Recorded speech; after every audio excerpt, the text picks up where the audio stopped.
آگے آیت ہے وَعَلَّمَكَ مَا لَمْ تَكُنْ تَعْلَمْ، اور اللہ تعالیٰ نے تجھے وہ کچھ سکھایا جس کا تجھے علم نہیں تھا.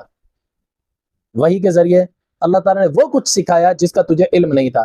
اس سے یہ بات پتہ چلتی ہے کہ نبی اکرم صلی اللہ علیہ وسلم کے پاس جو علم تھا وہ سب سے زیادہ تھا. اب نبی صلی اللہ علیہ وسلم کی طرف یہ نسبت کرنا کہ وہ پڑھا لکھا نہیں تھا، ان پڑھ تھا، یہ کہنا غیر مناسب ہے، یہ مناسب نہیں ہے. جو لفظ امی حضور صلی اللہ علیہ وسلم کے لیے استعمال ہوا ہے، یہ آج کل یہ سوشل میڈیا پر لڑائی کا بھی باعث بنا ہوا ہے. مولانا مفتی طارق مسعود دامت برکاتہم نے یہ لفظ کہہ دیا ہے، تو اس پر ایک مخالف طبقہ ہے بریلویوں کا، انہوں نے وہ کیچڑ اچھالا جس کی کوئی انتہا نہیں. امی کہہ دیا، نبی کو ان پڑھ کہہ دیا. حالانکہ وہاں ان پڑھ جو کہا جاتا ہے نا، اس کا یہ مطلب ہے نبوت ملنے سے پہلے نبی صلی اللہ علیہ وسلم نہ کسی مدرسے میں پڑھے تھے، نہ کسی اسکول میں پڑھے تھے. یہ مطلب ہے، یعنی نبوت ملنے سے پہلے نہ خواندہ کی زندگی تھی، نہ پڑھے ہوئے کی زندگی تھی. اس کے بعد جب نبوت ملی ہے، پھر جو اللہ نے علوم کے دروازے کھولے، اتنا علم دیا، اتنا علم دیا. کل کائنات میں اللہ کے بعد اگر سب سے زیادہ علم ہے ہمارے نبی کا ہے اللہ کا عطا کیا ہوا. نا خواندہ والا لفظ اب بھی اگر ہم لگائیں جچتا نہیں ہے. نا خواندہ ایسی لاجواب کتاب لا سکتا ہے، نا خواندہ ایسی حکمت کی باتیں بتلا سکتا ہے. معلوم ہے نبوت ملنے کے بعد آپ صلی اللہ علیہ وسلم کے لیے یہ ٹائٹل ہم نہیں دے سکتے کہ نا خواندہ ہے. بہرحال میں یہ کہہ رہا ہوں کہ مولانا مفتی طارق مسعود صاحب نے اصل بات یہی کہی ہے جو میں بتلا رہا ہوں، کہ ایک ناخواندہ آدمی تھا نبوت ملنے سے پہلے، پھر اس کے بعد ایسی عالیشان کتاب لاتا ہے. یہ تو معجزہ ہے اس کا. انہوں نے تعریف کی لیکن ان کی زبان وہ ترجمانی نہیں کر پائی. وہ ہمارے مکرم بھائی کہتے ہیں نا، ہائے میری زبان پھسل گئی. وہ ان کی بیچارے کی زبان پھسل گئی جو ان کے گلے پڑ گئی بات. اچھا، اگر یہ جرم ہے، میں مخالف طبقے سے کہتا ہوں، بریلوی حضرات سے، اگر نبی صلی اللہ علیہ وسلم کے لیے یہ لفظ امی کا کہنا، ان پڑھ کا کہنا جرم ہے، مفتی طارق مسعود نے جرم کیا جس کی وجہ سے وہ گستاخ نبی بن گیا، تو یہ جرم تو تمہارے بڑے بھی کر چکے ہیں. میں دور نہیں جا رہا. اچھا، یہاں یہ میرے پاس رکھی ہوئی کتاب، یہ تفسیر کنز الایمان، حضرت مولانا اعلی حضرت احمد رضا خان بریلوی رحمۃ اللہ علیہ کی، ان کا ترجمہ ہے. اس میں دیکھ لیں امی کا معنی کیا کیا ہے.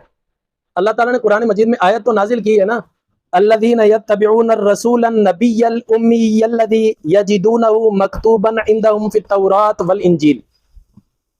اب یہاں پر رسول النبی الامی، اب یہاں پر امی کا معنی کیا کیا جا رہا ہے ذرا دیکھ لیں.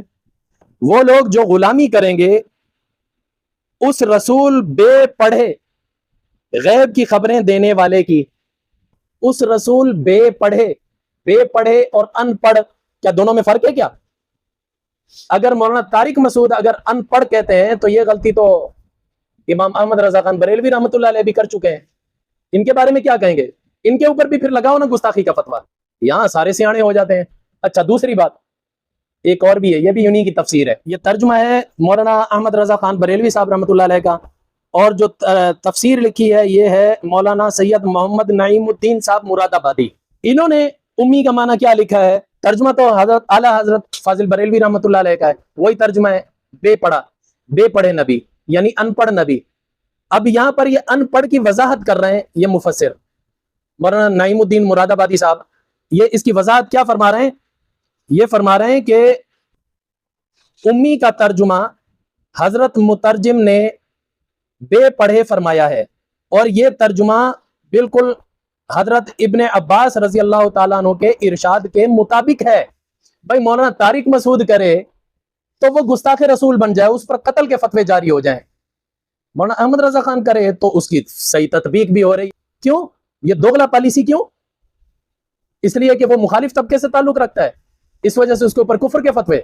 اور کہہ رہے ہیں کہ یقیناً امی ہونا آپ کے معجزات میں سے ایک معجزہ ہے کہ دنیا میں کسی سے پڑھے نہیں، اور کتاب وہ لائے جس میں اولین اور آخرین اور غیبوں کے علوم ہیں. واہ! جب اعلیٰ حضرت یہ ترجمہ کرے تو یہ تعریف بن جائے، مفتی طارق مسعود یہ ترجمہ کرے تو مجرم بن جائے.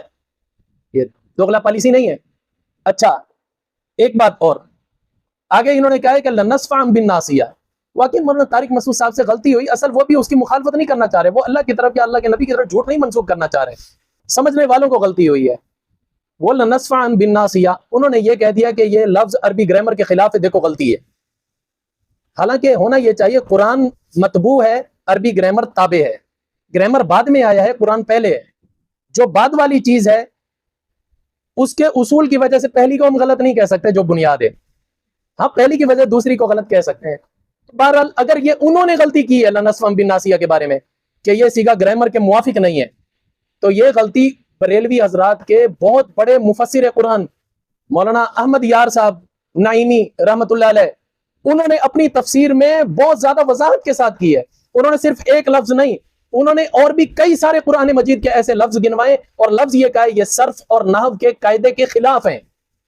وہ گستاخ نہیں بن رہا. مفتی طارق مسعود کہہ دے تو یہ گستاخ بن جائے.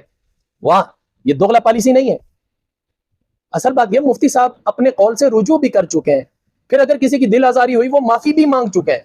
یہ میں نے پہلے بھی شاید میں نے کسی ساتھی نے سوال کیا تھا، میں نے بتایا تھا کہ جب انہوں نے معافی مانگ لی اور اپنی بات سے بھی انہوں نے رجوع کر لیا، اب ہمیں حق نہیں پہنچتا ہم ان کے بارے میں کچھ کہیں. لیکن نہ جی، مخالف طبقہ چپی ہونے کا نام نہیں لے رہا. اور بھائی جو غلطیاں تم اس پر گنوا رہے ہو وہ تمہارے آبا و اجداد پہلے کر چکے ہیں. پہلے ان کی گرفت کرو، بعد میں اس کو بھی پکڑ لینا. شریعت کا راستہ دکھاتے چلو، دیے عظمتوں کے جلاتے چلو، شریعت کا راستہ دکھاتے چلو.